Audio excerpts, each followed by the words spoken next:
Welcome to another edition of Crime Time with DutyRon. I am a retired New York City police detective with 20 years of law enforcement, and I'm joined today by retired first grade detective Ed Wallace from the crime scene unit of the NYPD, a forensics expert. We are on the mobile, and I'm going to have to bear with me with the sound and all the video. I don't have everything set up the right way, but we did this quickly. Breaking news from, I'm going to mess this up, Mahacapache Park Creek Environmental Park. I know I didn't get that right, but breaking news coming out of Florida that potentially remains or articles, it says remains and or articles recovered, and also the Sarasota Coroner's Office responding to that location. Ed, your thoughts on this development? Well, first it started off with the parents conducting a search, a day after the park reopened with several law enforcement. And then it appears the parents found a white bag containing articles of clothing they believe belonged to their son. In addition, they found another object and put it in the bag. And then they called law enforcement that was there and approached them with the bag. Shortly thereafter, we get word that the coroner's office has been called out. And, historically, you don't call a coroner or a medical examiner out to a scene unless there's a body or skeletal remains. So it appears they found someone or something requiring the necessity for the coroner to be there. And given the close proximity to where the parents found this clothing, it could be their son, Brian. Right, and they talk about articles of, could be a wallet, could be a belt, could be piece of clothing, but this was a planned, by the Laundrie family, it was a planned search. They notified the FBI and they also notified the Northport PD. As per the family attorney, Stephen Bertolino, he made a statement saying that articles found today by parents, ? We're not sure if it was the parents, but we saw a Fox News report where an officer, or we don't even know if he was a park ranger or FBI or Northport PD, holding a white bag, and Roberta and Chris were looking in that bag. And Ed, you pointed it out to me. That is investigative forensics 101, a no-no. Want to talk about that? Yeah, I mean, if they were out there conducting a search, then law enforcement should have instructed the family members that if you find something, don't touch it. Notify us. Let us come over and deal with that what you found. So it's amazing that that didn't occur.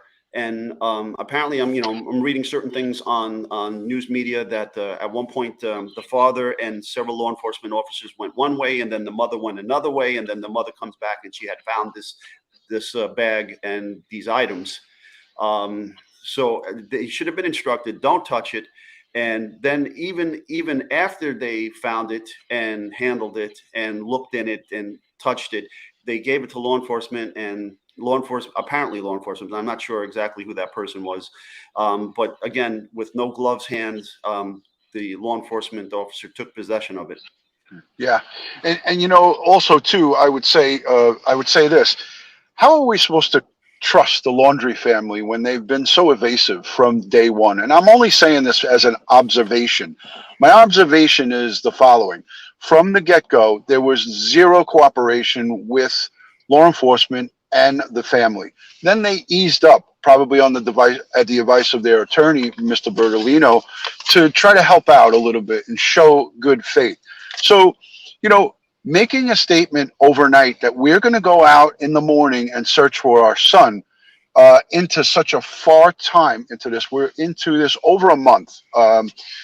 September 14th was when they allegedly reported him, and then it was talked about that they weren't sure. Maybe it was the 13th. But so September 14th, going fast forward to today, we're at a breaking point. Whereas, how are we supposed to trust these people? How are we supposed to know that they didn't go out there overnight, because the park was open just yesterday? To the public, this park was just open yesterday. How are we supposed to know, Ed, that they didn't go out there and just throw a shirt, throw a pair of pants, throw something from in the house out there? Talk about what kind of forensic processing they would go through if it's an article of clothing. But we know now, and we confirm that the Sarasota County Coroner's Office is en route or out onto the scene. So when a coroner comes out, this is a two-part question for you to answer. Number one, would they process some kind of forensics from an item of clothing, say a necklace, any type of articles, and what would the coroner come out to in your experience? Why would you call a coroner out to a location? So that's a two-part question. Well, you call a coroner or a medical examiner's death investigator out to the scene because you, in fact, have a body, a dead body, or remains. They would typically handle various aspects of the body in terms of documentation. Personal property, I can only speak from my experience here in New York City. We would work with the medical legal death investigator. Those jewelry and things of that nature would be taken off the body and given to law enforcement, and then we would voucher those things for safekeeping and later for identification from the family, and or return to the family. We would also, the coroner's office would also document the condition of the body, position, any obvious wounds or injuries, things of that nature. And then they would have their team come out. They would carefully remove the body from the scene and bring the body back to the medical examiner's or coroner's office for forensic examination back there. Now, the crime scene unit would be working simultaneously with them. We would document the scene, document the body as well, measure everything out, sketch everything, document the location and recovery of these items. Now, in terms of the bag and the contents of the bag, had the process been correct and the family notified law enforcement, then crime scene would go there, photograph where they found the bag, and then they would have on their personal protective equipment, and they would open the bag and create a clean work area, take the contents of the bag out. I mean, this could be done at the scene, or Right. it could be just packaged up and brought back to the laboratory and done at the lab. Either way, the clothing would be taken out one at a time with clean PPE for each article of clothing, laid out on clean surfaces, documented front and back of what was in there, and all the information would be documented, names of, if it's clothing, it would be the item of clothing, what type of clothing, manufacturer, size, any defects to the clothing, such as injuries, wounds, blood, whatever the case may be. Right. All that stuff would be documented, photographed, sketched, and then repackaged for further analysis. If this was Brian Laundrie's bag, the parents should not have touched it. Law enforcement shouldn't have touched it without gloves. I mean, because if we're trying to confirm that it is in fact his bag, then DNA from the bag, maybe fingerprints from the bag, or DNA from the articles of clothing inside will be the ultimate confirmation that it is in fact Brian's belongings. Right. Yeah, we got a super chat that came in. It was a good question. The Real Robo said, "Hey Ed, could the ME be called to identify if it's human or not? Question mark. Or if there is blood, if it's a lethal amount." Well, in terms of human, absolutely. I mean, we've had cases where people said, "Okay, we found a skeletonized body," and then only to go out there to find that it was an animal, not a human. I just want to show the audience what is shown, and this is reminiscent of when Gabby was recovered, her remains. They set up a tent like this. This is the actual site where the activity is right now. So they keep playing a loop of it, but I think it's important that we see this. And they set up, like a covering, and it looked like there was a white piece of tarp that was down on the ground that I could see. They were referred to as another table. It looked like to me that there was a white either sheet or a tarp down, and it looked like they were. This is definitely going to be, in my eyes, from my experience. And Ed, you could correct me if I'm wrong, but in my experience, when you see something like this that's set up, and I know it's tough for the viewers to see it. Let me go solo with me on this. Hold on. So when you see something like this, you kind of get an idea for you know, that there's some type of recovery of either body parts, human remains, anything like that. They don't just set up an operation like this with command posts, temporary headquarters vehicles, things of that nature. We definitely have movement here in the park, and you know, this would say to some of the naysayers that were talking about why are you searching so much in these parks and why are you wasting time. We get a lot of intel that we can't release to the public as law enforcement professionals, and it's for good reason. They don't want people going in there. If they were to say, hey, we got really good intel in such and such location, and then civilians go in there and start stomping all over. I mean, it's a huge park, and these are huge places. This location and the first location that they were searching in were huge, 25,000 acre reserves. So I said it on my live stream when I was walking around the park on Saturday.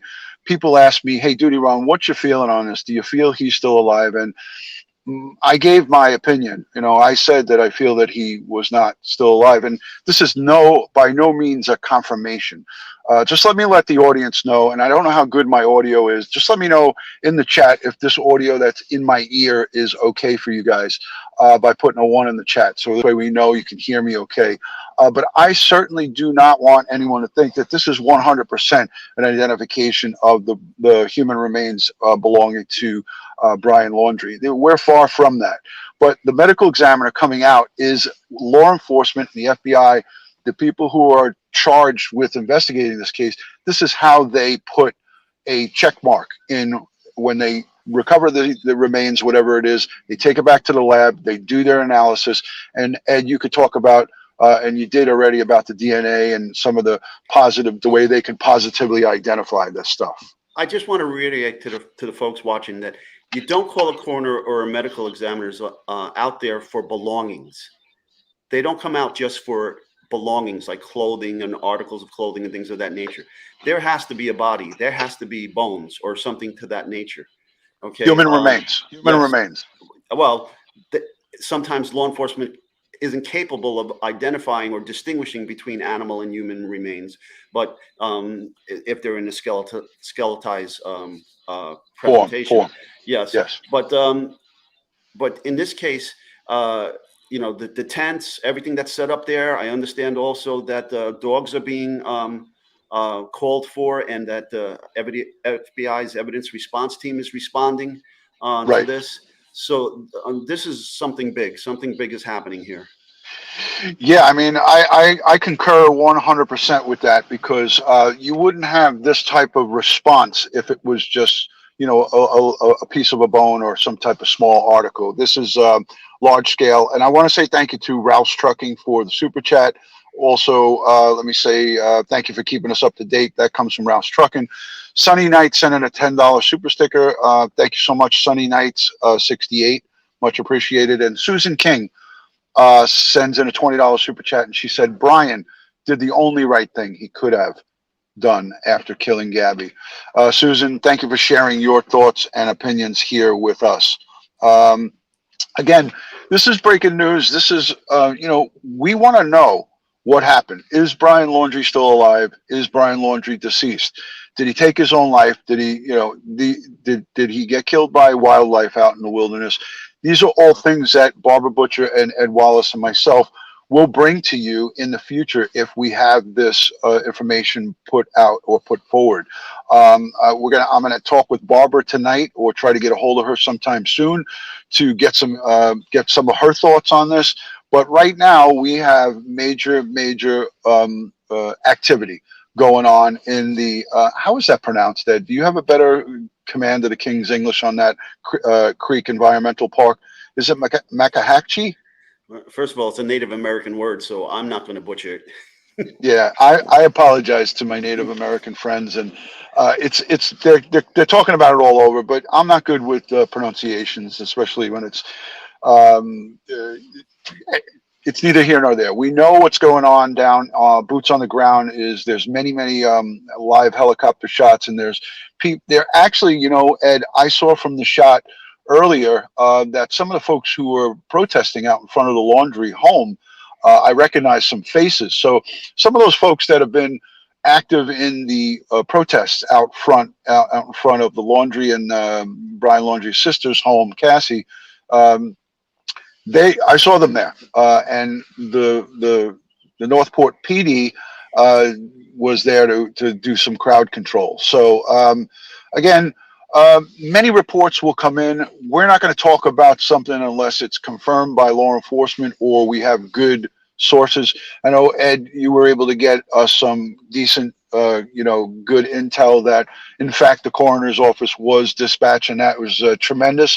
The media got it shortly thereafter, and they put it out. Um, Anything else to maybe take away from this here today? And how long will it be before we know what they got, what they recovered there, Ed? All right, depends on how long that body's been out there. Again, this falls back to the same issues that we had with Gabby's body. How long has it been out there? How did the death occur? There's a lot of rumors flying around that of about a self-inflicted gunshot, but I cannot confirm that, or I haven't seen any legitimate reporting on that, and Right. whether or not that's true. Yeah. And we won't go there. We won't go there because, again, that would be reckless to do that. Again, you know, we want the family, more importantly, first and foremost, we want the Petito and the Schmidt family to know, is this killer of their daughter still out there, or is he deceased? So this will be another part of their process, the long process of having to deal and come to grips and come to terms with this whole situation. We want to see the wheels of justice. We want to see this scumbag, as I refer to him, brought to justice. But if he in fact did take the cowardly way out, and again, I stand to my gut feeling. You know, a lot of, and Ed, you could talk about this. A lot of us detectives in our business, we go a lot on our guts. We don't rely 100% on it, but a lot of times our gut feeling is some of our best feelings. And I got that from the get-go, and a lot of my counterparts, a lot of folks who I worked with that are retired, such as Bill Cannon and a couple others, disagreed with me on that. But again, I feel strongly that he felt that the walls were closing in on him and took the cowardly way out. And we'll come to find that out in the days or hours to come. But I did want to bring this live to each and every one of you. Let me know down below in the comment section if you enjoyed this kind of breaking news and this type of police perspective from the forensic side with Ed Wallace. He's a forensic specialist. He teaches across the country, teaches across the states and here in the United States, and he does a lot of great things. And he has kept so up to date on all of the current techniques and manners and things of that nature when it comes to evidence collection. So, let me know in the comment section what you think about live streams like this with me and Ed. Tonight I have 8 p.m. Dr. Joni Johnston, she is going to be joining us to talk about the criminal mindset, the criminal forensic psychologist. She's going to come on and talk to us a little bit about Brian Laundrie. If there's more information, if things have changed and there's a confirmation, we will still do that live stream, but we will change it up and talk about the current happening. So it's scheduled to talk about inside the criminal mindset of Brian Laundrie, and we could still visit that aspect of it with Dr. Johnston. She is, again, like I said, a criminal forensic psychologist. She's got a lot of great information. I'm sure Ed has checked her out up and down. He's probably done his own investigation on the doctor before she comes on. I know Ed pretty well right now, right, Ed? I know you did a little background on her. Of course. Yeah, she's got a couple of books. She's got some good stuff, and she's got her own YouTube channel. So we are going to have her come on, and maybe tonight we'll get to pick her brain apart a little bit and get her thoughts and opinions on the Laundrie family. Hey, Ron, just a couple quick thoughts too, in terms of identification. Depending on the condition of this body, if there is a face, they'll take a photograph, bring it to the family, and say, "Is this your son?" Now, you can't rely solely on that because we've had misidentifications from families identifying the wrong people as their loved ones, and when in fact, just from a photograph, it wasn't them. But then the next thing would be dental and possibly DNA. to confirm the identity of the decedents. So it's like a two-part or three-part process, right? They not just look only over photographs, but you're also going to have the other steps and the other phases that they utilize. You just can't make an ID from a photograph or a facial identification. You can't do that. You have to have it backed up by either DNA or dental. Right. And how long would that process take for the listening audience? Well, if you get a forensic odontologist on it right away, you get the pre-existing x-rays of Brian's teeth from his dentist, and then the odontologist compares, takes x-rays at the back at the morgue and or molds, and does the comparison. That could be relatively quick. And then the DNA, draw some body fluids, blood, hopefully, and get that into DNA, and that could take a day or two, depending on the laboratory doing the analysis. And here in New York City, we were lucky. We had a medical examiner's office ran the DNA lab, so there could be relatively quick turnaround times, but it could take a couple of days depending on who has to do where the DNA material has to be sent out for analysis. That's fantastic, great information, and I appreciate you sharing that with the audience because it gives them a good insight of what it takes to actually make an identification. Just for the new people joining, it has not been confirmed that Brian Laundrie's body or his remains have been recovered. Let me just be clear about that. At the Macahatchee Creek Environmental Park, there is the coroner from medical examiner from Sarasota County responding or on scene, numerous detectives and investigators from the FBI. Coroner is now on scene. I could see from my Fox News feed that the vehicle is on scene. But I want everybody to know there is not confirmation of a Brian Laundrie's remains or body and or clothing, or they talk about articles. So let's be clear about that. It is a lot of there is a lot of activity on the ground in that location, and it indicates, it would be indicative of some type of recovery of either human remains or major evidentiary evidence. So that being said, go ahead, Ed. One more thing about I failed to mention fingerprints. And now if the skin is intact and the fingerprints are obtainable, that could be a really quick way of doing an identification, so long as there are already fingerprints on file for Brian. And that could work very fast as well. Right. Yeah. Okay. Very good. And again, for the folks new joining in, we're going to be live tonight at 8 p.m. when there'll be more information about this, what type of recovery they have going on there. Again, like Ed said, this could be it could be animal remains, because when it becomes skeletal, sometimes it's difficult to make a call on that. But I would have to say that, very coincidental that the Laundrie parents made a statement to law enforcement last night and said, hey, look, we're going to be out there searching. And then all of a sudden we have this white bag with articles inside it that they were going through. Things to me don't smell right about this. It kind of stinks a little bit to me. Could it be coincidental? Yeah. Could it be coincidental, Ed? Could this just be an odd coincidence? What I would like to know is what time they started the search and where they started the search, and how long after the start did they find these items, and then how close in proximity to those items was this body? Right. Yes.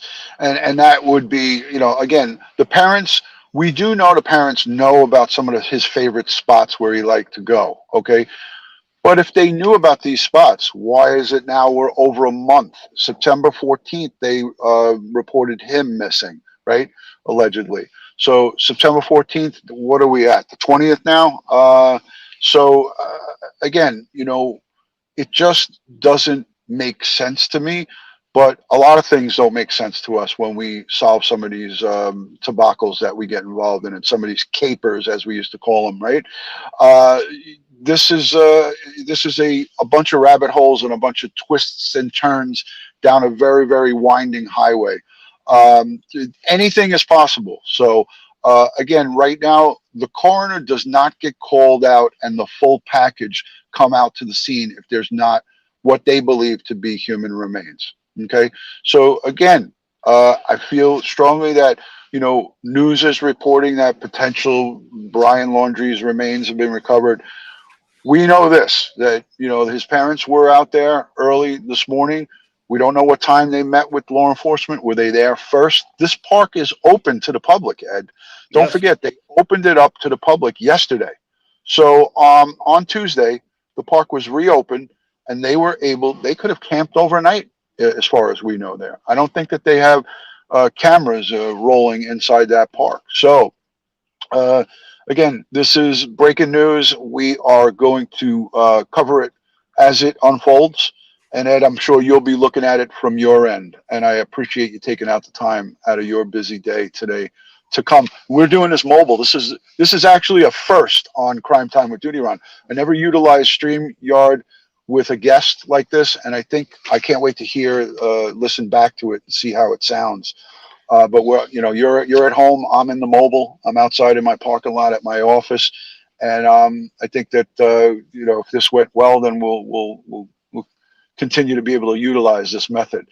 But I want to say a special thank you to everyone in the chat, the moderators, the folks who are positively engaging.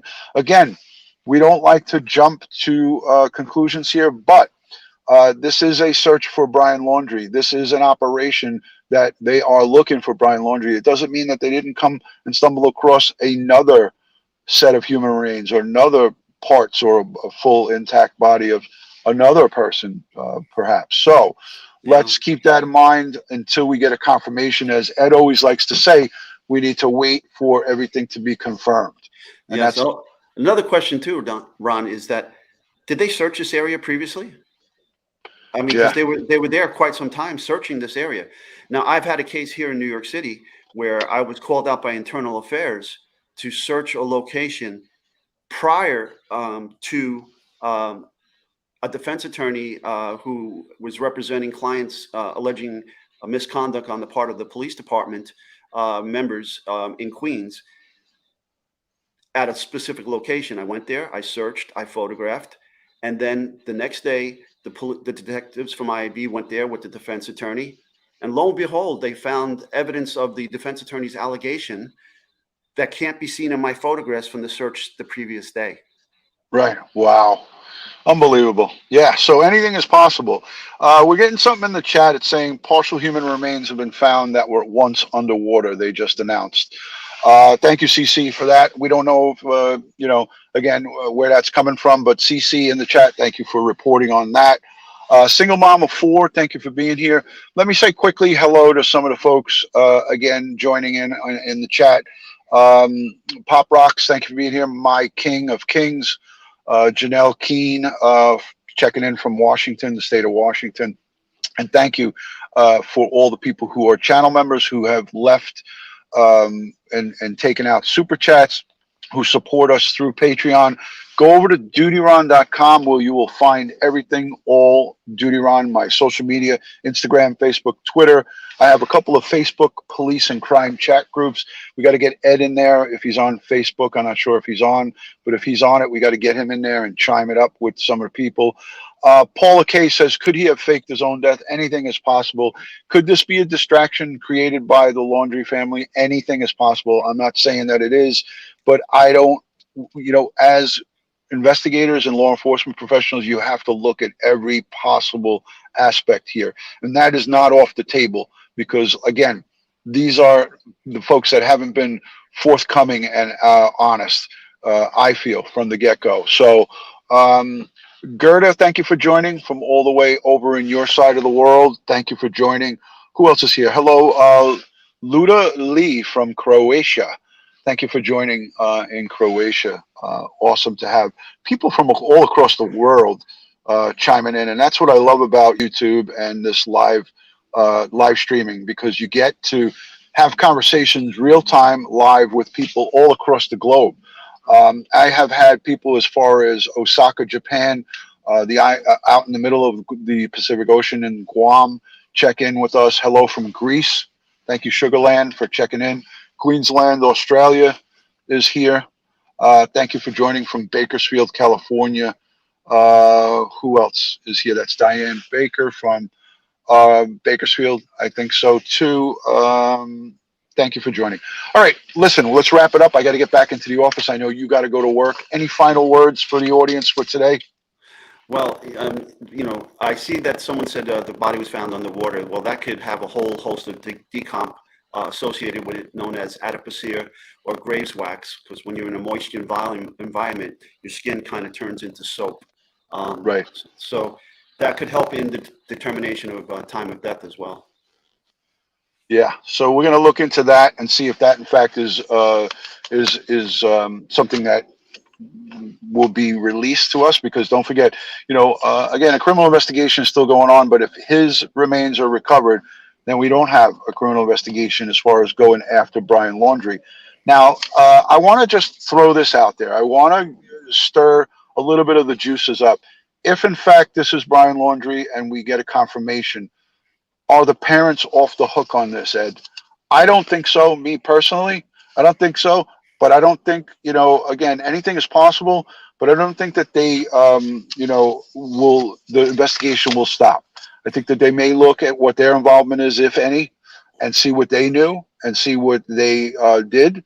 I think this investigation, as far as the Laundrie family would go, would not just stop. What's your thoughts on that? And then we'll wrap. I don't think it should stop either. I think they need to dot their I's and cross their T's and come to a proper conclusion with this. And so if the parents were involved in any way, shape, or form, and that needs to be brought out. And if they committed crimes in doing so, they need to be held accountable. Bingo. All right, guys, as I like to end all of these live streams, God bless the world. God bless the United States of America. And God bless each and every one of us here in the chat. But especially now, all victims of crime in their family, the Petito family, the Schmidt family, we send them prayers, positive vibes, and strength from New York and from across the globe. Thank you guys for joining, and I will see you tonight at 8 p.m. Eastern with myself, Ed, and the criminal forensic psychologist. Good day from New York. Good night, wherever you're watching from. Good afternoon. Talk to you guys soon. Thank you.